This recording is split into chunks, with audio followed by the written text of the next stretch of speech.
What's going on, guys? Ness here. Today I was finally able to get my hands on a Dreamcade Replay. I wasn't able to purchase it myself. I kind of missed out when they were taking backers and whatnot, so I lost my opportunity to buy one of these. Fortunately, a buddy of mine named Pai was able to buy one and allow me to do an unboxing and take a first look at it. Just kidding, his name's Ralph. Thanks again, Ralph, for letting me use your Dreamcade Replay for this video. So let's go ahead and open up this box. It seems like I've been looking forward to this thing for quite some time. So going ahead, opening it up. Nice little presentation here.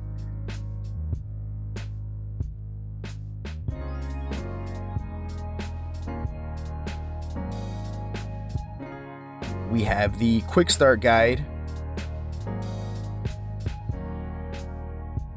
Some skins or some decals that you can use to decorate your Dreamcade Replay.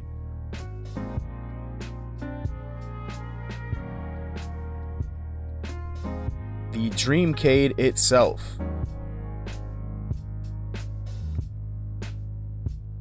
It's got a little mini PC look to it, or a TV box type deal, but pretty nice. I like the design right there. I'm digging it.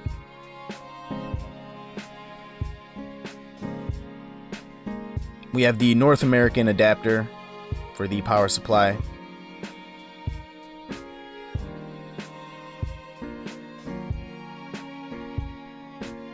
Then we have an HDMI cable as well as the power supply itself.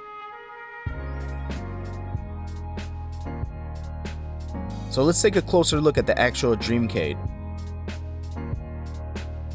So I think this thing looks pretty damn sharp for it being pretty much a basic design. I like the design on the top of the unit. Flipping it over to one side, you have a VGA port. Over on the other side, you have a USB port, an HDMI port, an Ethernet port, and a headphone jack, as well as the port for the power supply. Turning it over once more, you have two USB 3.0 ports, another USB port, a micro SD card slot, as well as the power button. This thing has got an Intel Celeron processor and is sporting 4 gigs of RAM, so it's definitely no slouch. While doing my walk around the console, we noticed one small problem. While moving the console, you could very clearly hear a rattle inside.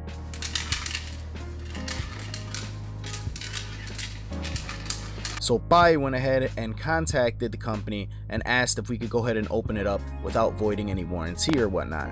They said yeah, so we decided to go ahead and open it up. I thought this was a fantastic opportunity to see what was under the hood anyway. Being able to see the board and see how everything was set up was actually pretty cool, and it turned out to be a little loose screw on the inside. Definitely glad we decided to open it up and take that out, just to stop anything from possibly shorting out or causing any other issues. I went ahead and reassembled the Dreamcade, and now we're ready to fire it up. After about damn near close to an hour of updates and installs, it finally booted up. It had a pretty basic Windows 10 boot up. The only thing is the front end starts at boot up as well.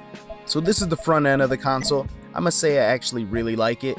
It's pretty minimalist, but everything is neat, organized, and easy to find.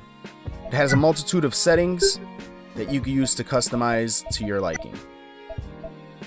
I had a bit of a hard time configuring a Bluetooth controller to this device, but I eventually got it working. There's a couple of ways to locate and install games that you're looking for, but me personally, I just wanted to see how it was going to run my ROMs.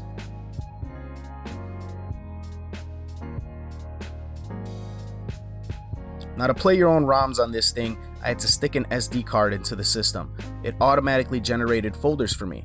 I then took the SD card out, popped it back into my PC, and dragged my ROMs to their corresponding folders. Pretty straightforward, not too confusing.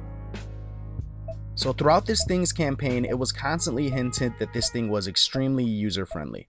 So what I decided to do was not alter any settings for any of the emulation. So if you were an absolute noob coming into this console, it would kind of give you a baseline as to what to expect during your first playthrough. So I jumped right into N64, and as you guys could see, the audio was nowhere present. There was definitely an audio issue with the Nintendo 64 emulation, but outside of that, the game ran smooth.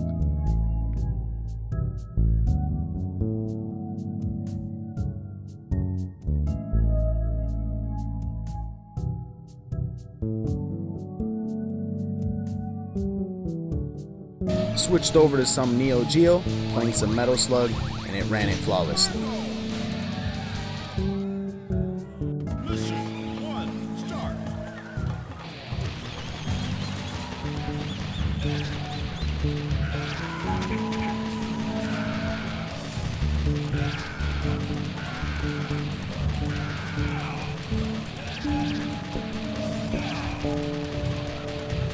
Staying on this run and gun motif, I played some Contra for the NES, and it ran it just fine.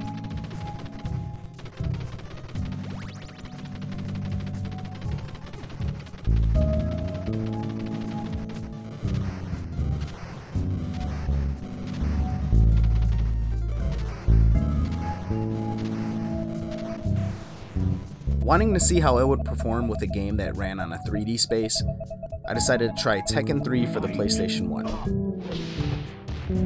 And it actually ran it pretty good.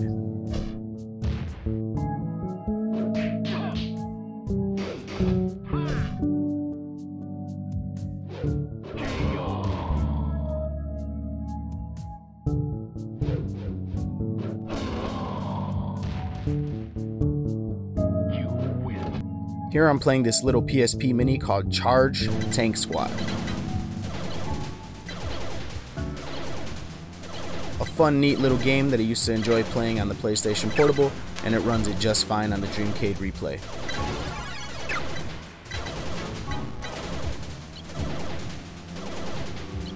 I decided to run Border Down for the Sega Dreamcast, and right away the controls were not configured. None of the controls were mapped or working.